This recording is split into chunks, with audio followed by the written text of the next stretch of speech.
Hi. Today we heard a lot of stories. What is resilience? How to practice it? But uh, how we can actually practice resilience if we don't have places to go or to do that? So my name is Džesika Petere. I'm from Riga, Latvia, and I will tell you a story how emptiness can be seen as a possibility in context of resilient communities and towns. So to warm you up a little bit, here's a story about one cinema in Riga. It was built in late 60s in one neighborhood of Riga. It worked for a couple of years, and then after collapse of Soviet regime, it stopped working. But later on, some other organizations moved in and did some activities. But for several reasons, they stopped doing that, and this cinema stayed empty for a couple of years. And what happened next is that this theater it was ripped off. This emptiness stayed there, and it could be used in a more meaningful and useful way for local community, because there's another story in the same neighborhood where uh, cultural center was actively working, but then instead of this cultural activity, there moved in some shops like supermarket, clothing shop, and what is funny that instead of this ripped off cinema, there will be again shop built, and to fight with this injustice uh, and to prevent stories like this with these two uh, cultural spaces. Uh, Organizations from Europe, Denmark, Germany, Latvia, and France gathered together and created this network, which is a uh,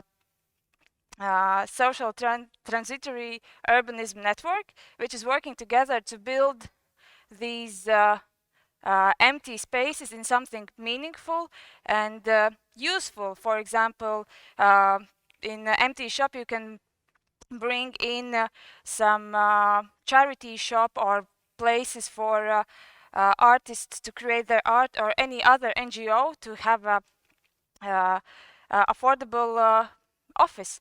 So these organizations, they come together and they think about ways how to turn these empty spaces to some resilient and meaningful ones. And what is more important, that these vacant spaces, it's a perfect opportunity for local communities to go in and do whatever they want and what their neighborhood needs. And like local neighborhoods, they are the ones who know the best what their community needs, and it's a way how they can take this ownership of neighborhood where they live. So, story from Riga. In year 2013, Riga was announced to be a European capital of culture, but how it comes that in this city there is not enough spaces, places, or they are too expensive for cultural actors to do and create some art. And what happened? A bunch of people gathered together, and they organized some expeditions around Riga, where these people, they walked around this city, and they distributed yellow stickers on the places where they would love to have some kind of activity, but they, for some reasons, they say stayed empty. And here is the map. Some couple years later, uh, it was all mapped out, and now you can see all these black dots are the empty spaces, and you can see there are a lot of them. And I don't know why the slides are not changing. At least I don't see.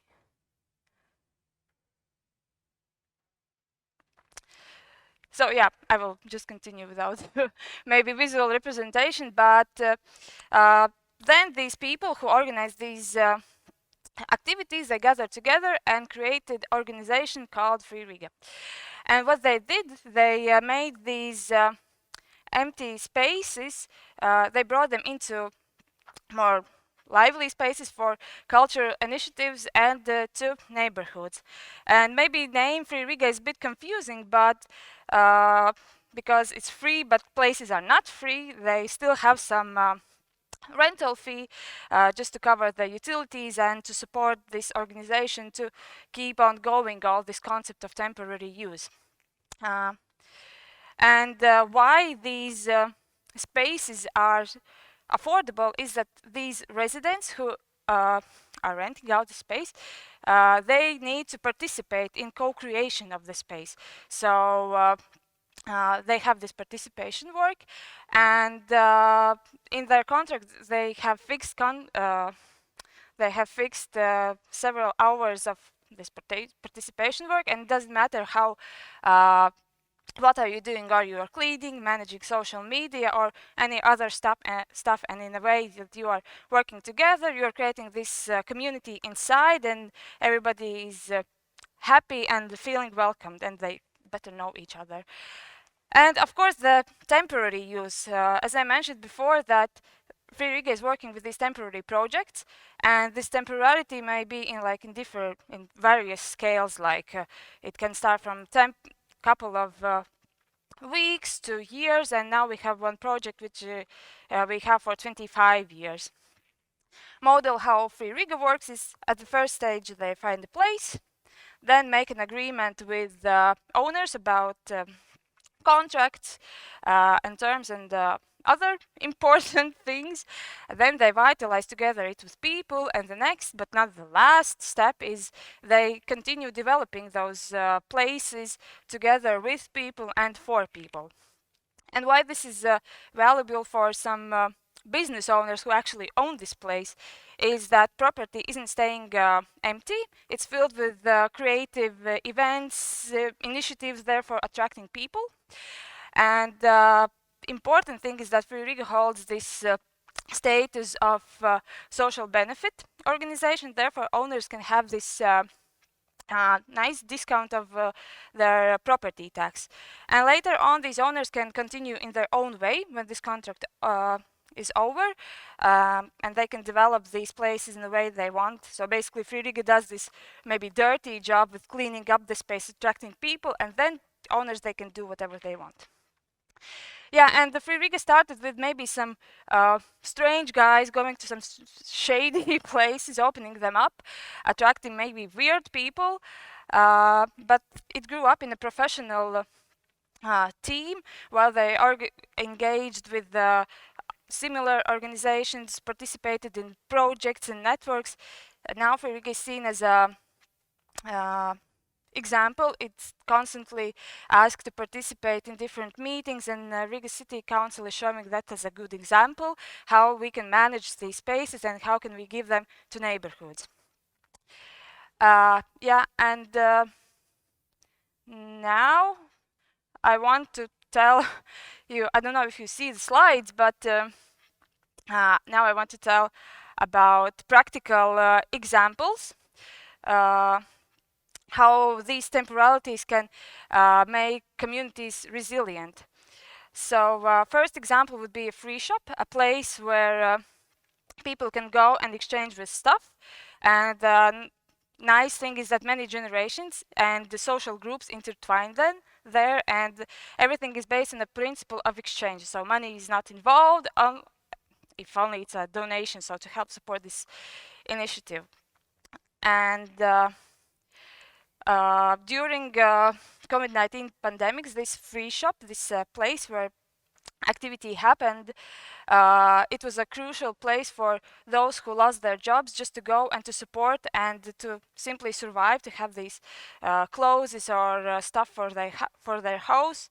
And another good thing is that those who had enough of the stuff, they could participate in a way that they are giving these good things into this free shop, and in a way they're having this exchange of energy, exchange of stuff, and everybody in a way is feeling happy and supported, and those who are giving these things, they are participating, they're doing good job, and in a way it's helping them to maybe overcome this pandemic or any other crisis.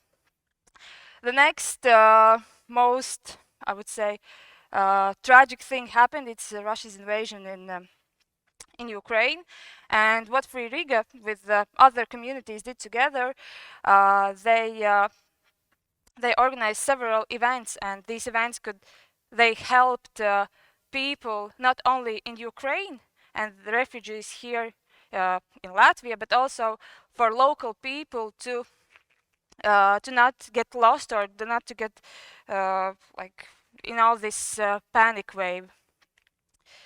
So first activity was one of the first activities was this bicycle donation spots plus bicycle repair workshops, where people just donated all kinds of bicycles, and then they get repaired and then given to Ukrainian people just to get around the city in a more comfortable way.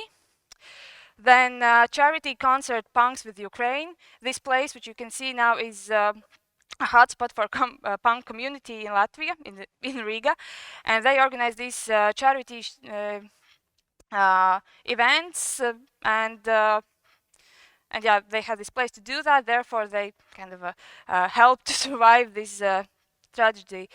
Camouflage making nets, again, another nice activity what you can do, just to it's a relaxing way how to manage this crazy situation. And here is the story about one couple. They started making these nets early in April when this activity started, and they are still doing that, and now they are not even like making these nets, but they are part of a team, and they are actually organizing and coordinating this whole process. Now I will show some pop-up super short-term examples in not only in Riga but in different countries and places. Here, empty building opened in the city center. Another example of pop-up space in other city in Latvia, in Sarkandaugava neighborhood, Riga. And the main message and what I wanted to deliver to you today about resilient communities in towns is that sometimes you only need space for activities to start happening.